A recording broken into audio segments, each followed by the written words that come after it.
ಪ್ರಕೃತಿಯಲ್ಲಿ ಉದ್ಭವವಾದಂಥ ಈ ಒಂದು ಶಿವಲಿಂಗ ಮೇಲೆ ಯಾವಾಗಲೂ ಕೂಡ ಸಣ್ಣ ಸಣ್ಣ ಹನಿಯ ನೀರು ಬೀಳ್ತಾನೆ ಇರುತ್ತೆ. ವರ್ಷದ 365 ದಿವಸ ಚಳಿ ಇರಲಿ ಮಳೆ ಇರಲಿ, ನೀವು ಈ ಒಂದು ಶಿವಲಿಂಗವನ್ನು ನೋಡಬೇಕಾ?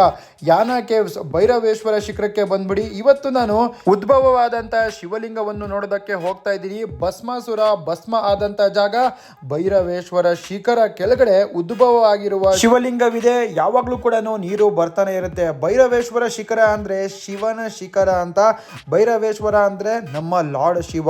ಮಹಾಶಿವರಾತ್ರಿಗೆ ಯಾನದಲ್ಲಿ ಸೂಪರ್ ಆದಂತ ಜಾತ್ರೆ ಕೂಡ ಆಗುತ್ತೆ. ಭೈರವೇಶ್ವರ ಶಿಖರದ ಒಳಗಡೆ ಒಂದು ಸೂಪರ್ ಆದಂತ ಕೇವ್ಸ್ ಕೂಡ ಇದೆ. ನೀವು ಮೇಲ್ಗಡೆ ಬಂದ್ರೆ ಈ ಒಂದು ಕೇವ್ಸ್ಗೆ ಎಂಟ್ರಿ ಕೂಡ ನಾವು ಪಡಿಬಹುದು.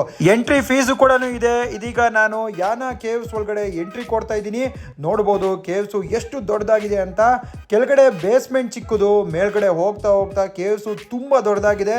ಒಳಗಡೆ ಸಖತ್ ಕೂಲ್ ಆಗಿದೆ ಅಂತಾನೆ ಹೇಳ್ಬೋದು. ನೀವು ಪ್ರದಕ್ಷಿಣೆ ಹಾಕೋದಕ್ಕೆ ಆಗೋದಿಲ್ಲ, ಮುಂದೆ ಹೋಗಿ ವಾಪಸ್ ಬರ್ಬೇಕಾಗತ್ತೆ. ಈ ಒಂದು ಕೇವ್ಸ್ ಸಖತ್ತಾಗಿದೆ ಅಂತಾನೆ ಹೇಳ್ಬೋದು.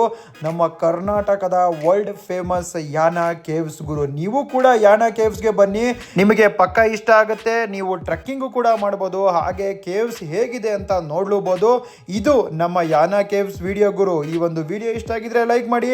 ಇದೇ ತರ ವಿಡಿಯೋ ಮಾಡ್ತಾ ಇರ್ತೀನಿ, ಸಪೋರ್ಟ್ ಮಾಡಿ.